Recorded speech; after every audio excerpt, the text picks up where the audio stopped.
Episode 6 of House of the Dragon is out now, and there's a lot to make sense of as there's new actors, actresses, characters, and storylines to pay attention to. Rhaenyra and Alicent went and pumped out some babies over the 10 years between these episodes, and unlike the insufferable couples on your social media feed, we can't just scroll past them. There's also lots of Easter eggs in this one, and differences between the show and the book, so Harwin Strong...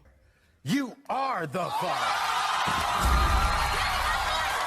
If you like the video, my jokes, or even just the smooth sound of my voice, do be sure to hit the like button and subscribe to my channel, as I do this every week. New characters galore, people, so buckle up, and I'll help you make sense of all that went down in my breakdown of Episode 6 of House of the Dragon. We open the episode with a 10-year time jump, as Rhaenyra is now a much older woman, and she's in the process of giving birth. It's a visceral experience, and not having any experience in childbirth myself, I can safely say I'm glad I'm not the one who has to clean everything up. Within minutes of the baby being born, Rhaenyra is summoned by the Queen Alicent, and the show takes us on her journey from her bedchambers to the Queen. She's clearly in lots of pain, and knows that Alicent only means to see her baby because she wants to see what it looks like, to further appease her suspicions. Alicent is bitter towards Rhaenyra for many reasons. Some, I assume, because of the fact that Rhaenyra is able to screw whoever she pleases, especially a good-looking dude like Harwin Strong, while Alicent has been stuck all these years getting it on with The Walking Dead. Rhaenyra fights on as she struggles to walk through the castle and leaks afterbirth all over the place, and Laenor, her husband, also 10 years older now than in the last episode, assists her on the way. Once she finally makes it, we see Sir Criston Cole, who's clearly now Alicent's royal guard, as he's standing outside her room now, and not Rhaenyra's. We also see Old Man Withers come waddling in, looking like he's knocking on heaven's door. And I'm not sure if you noticed, but his arm was actually amputated. Might be some foreshadowing to him needing a new Hand of the King. Alicent gets her look at the baby and then delivers this cold remark to Laenor. Sooner or later you may get one who looks like you. Now, there's lots of kids in this episode, and I'm gonna try and tell you who's who down in Whoville. Alicent ended up having 4 kids: Aegon, Helena, Aemond, and Daeron. All were shown in this entry except the youngest, Daeron, and all of these kids have the bleach blonde hair of the Targaryens, or as it's described in the book, the coloring of the dragon. As for Rhaenyra's kids, they were Jacaerys, Lucerys, and the newborn Joffrey, who Laenor, of course, wanted to name after his boy toy who died last episode. We get a good look into the dynamic these kids have with each other in this episode, and Alicent's kids are clearly Targaryens, and Rhaenyra's, well, they bear a strong resemblance to Harwin Strong. And we find out pretty quickly that Laenor, aka Gaenor Velaryon, is not the true father. We see a scene where a dragon egg was chosen for the newborn baby, and it's in line with the Targaryen tradition, which dictates that eggs be placed in the cribs with the babies so that the two could form a bond. Another reason why this whole drama with Rhaenyra's kid's real father is that people around the realm believe that only the bloodlines like the Targaryens or the Velaryons had the right to ride dragons. To the common people, this made them appear like gods. But if a strong, like, someone born of Harwin Strong was able to do it, then this means that really anyone could hop on a dragon and go to town. Yeah! You're a little too heavy, buddy. Yeah! We're going down. Yeah!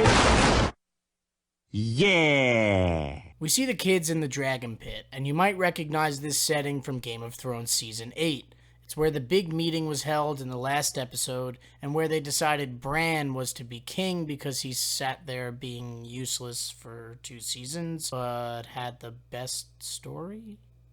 Yeah, okay. Jacaerys, Rhaenyra's kid, gets a training session with his dragon Vermax. Him and the dragon equivalent of Caesar Milan have a lesson with the dragon and eventually feed it a nice goat. We also get our first look at an older Aegon Targaryen. He's the firstborn son of Alicent and Viserys and will play a key role moving forward.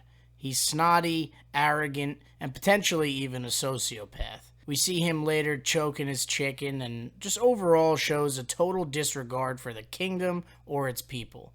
He's basically just a douchey teenage kid right now. Now in the pit, we see him teasing his brother Aemond over the fact that he doesn't have a dragon yet, and this is a key storyline that we'll see play out over the next couple episodes. We also see Alicent's third kid, Helena, who's one of those weird kids who play with bugs. So in total, Alicent's 3 kids are Aegon, the fantastic firstborn son, Aemond, the one with no dragon yet, and Helena, the creepy bug-loving kid. Cut to Viserys. The guy is slowly dying, as he has been throughout the show, and he just wants to relax and work on his train set when Alicent, or Janet Soprano, comes walking on in.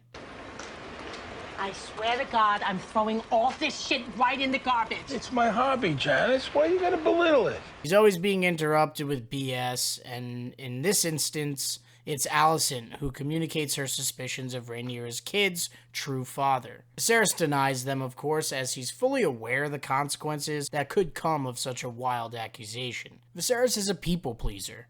He's not a guy who wants to stick his nose in any trouble, and unfortunately, his lack of action on so many matters allowed people to slowly nibble away at the glue that's keeping the matter of succession from falling apart. Alicent is slowly but surely gathering people to her cause. She wants Aegon to be the next king and tells him just a minute or two after catching him having a wank. She's already got Sir Criston Cole on her side, as we see a scene of him insulting Rhaenyra, calling her a spider who sucks her prey dry. My guy, I didn't see you complaining when Rhaenyra was sucking you dry, you know what I'm saying?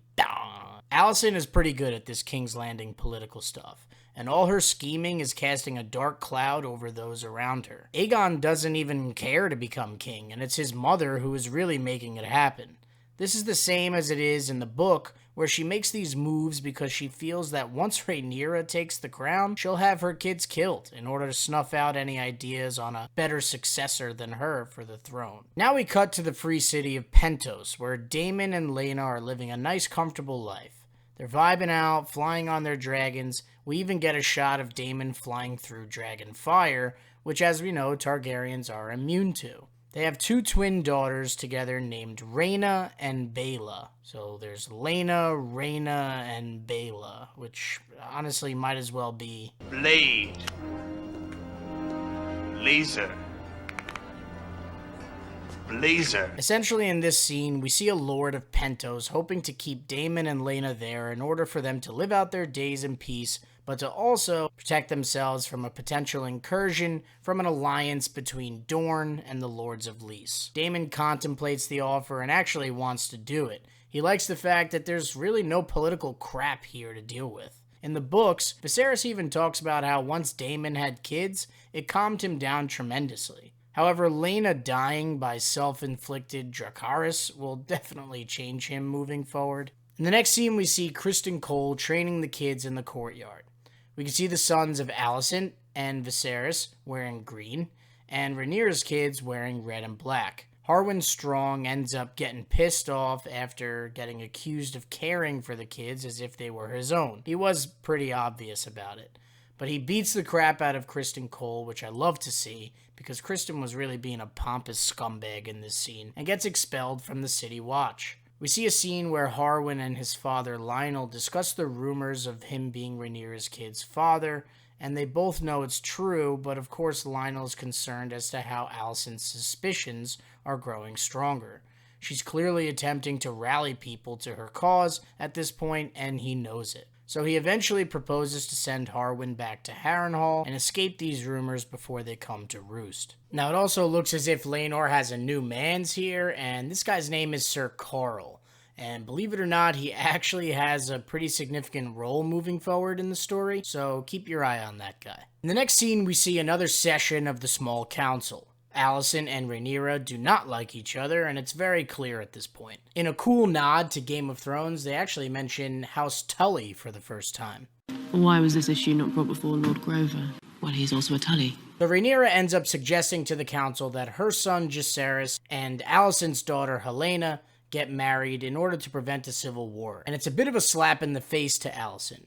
Rhaenyra knows that Alicent wouldn't want it, even though Viserys thinks it's a great idea. Everyone on the council here is hanging on every word, but the conversation is cut short because Rhaenyra starts leaking breast milk. Mama! Next, Lionel Strong tries to resign as Hand of the King, because truthfully the guy wants to get as far away from King's Landing as possible. He's nervous that all these rumors are gonna come out and he doesn't want to be there when they do. Viserys denies him, and Lionel asks at least to let him escort his son Harwin back to their keep at Harrenhal. Now, Alicent, the gossip-loving queen that she is, then tells of this plan to Larys Strong, the gimpy, sneaky son of Lionel's. And because of it, he hatches this master plan to get rid of his father and brother once and for all. He always felt resentment towards them as he was born with a club foot and walked with a cane. He never demanded respect like his father or his brother. And with one scheme, he's able to be the only living male survivor of his house. The reason why he cuts out the tongues of those prisoners that he lets free is because they could now carry out the murder and never be able to speak of how or why. They got their freedom in exchange for losing their tongue and taking out Harwin and Lionel. I'll tell you, say whatever we will about Littlefinger from Game of Thrones, but I never saw the guy kill his own father and brother, so this dude Larys is instantly towards the top of my list of dirtbags. Oh, brother, this guy stinks! Next, we see a pretty heartbreaking scene and some great writing during the failed birth of Laena's third child. Daemon, earlier in the season, mocked Viserys' dead son, calling him the heir for a day. And the gods of karma came for him here. In a very similar scene as the one where Emma dies in childbirth, here we see Laena unable to birth the child, and Daemon was given the choice to potentially save the child at the expense of his wife's life. Laena, unwilling to die in this way and knowing her death was most likely coming anyway, decides to go out in one of the more badass Game of Thrones deaths I've seen to date. In the books, she died a bit differently, where the childbirth twisted up her insides and she died as a result of it, but I prefer this telling of it much more. It's way more emotional of a scene here, and actually mirrors the death of Harwin by way of fire. The Targaryens may be immune, but those close to them are certainly not. Now, before Harwin leaves, he says goodbye to his kids. He may have been your father, boy, but he wasn't your daddy. And tells them he'll see them again, but unfortunately we know that's just not going to happen. On top of that, their son Jacaerys has also heard the rumors, and he asks Rhaenyra, "Is Harwin my father?" Rhaenyra dodges the question by saying, You were a Targaryen. That's all that matters. She then goes to Laenor and says it's time they leave King's Landing, actually quoting what he said earlier in the episode that a wise sailor flees the storm as it gathers. She is, after all, as the heir to the throne, entitled to live in Dragonstone. At the end of the episode, she returns to Dragonstone with her family, while simultaneously Harwin and Lionel are burned alive, and during this we hear narration over the scene from Larys talking about how children are weaknesses. This was reflected in many different characters on the show, as Viserys' weakness is his child Rhaenyra, and the choice to name her heir has made him weak and vulnerable. Rhaenyra's children, as the legitimacy of their birth is putting her life at risk. Even Laena, who rather than die in childbirth, decided to take a quick death by way of dragonfire. And finally, Larys, a child of Lionel, proved to be his father's weakness as he ended up killing him for his own gain. Ending the episode with this scene shows the subtext of Game of Thrones at its core. People working their way up the ladder by committing horrible acts to gain power and influence. Larys has clearly entrenched himself now as a force to be reckoned with, and I hope we get to see this guy face the justice he deserves. Overall, great episode. I was a little nervous that with an almost entirely new cast that it might feel weird, but it goes to show how good the writing and directing are here, as the show didn't skip a beat and provided us with a thrilling episode. From the start with Rhaenyra's birth and the walk to the queen, to Laena's death scene, and the introduction of all their kids. I think this might actually be the best episode of the season yet. Full milk bone for Ness. Now, if you liked this breakdown, please be sure to like and subscribe and stay tuned to my channel, because the more you guys support it by liking, commenting below, and subscribing, the more it gives me a warm, fuzzy feeling in my belly. And everyone deserves to smile, so do me a favor, show me some love, huh? I love you guys. Thanks for clicking and watching. Until next time, my fellow hobbits, Baggins out.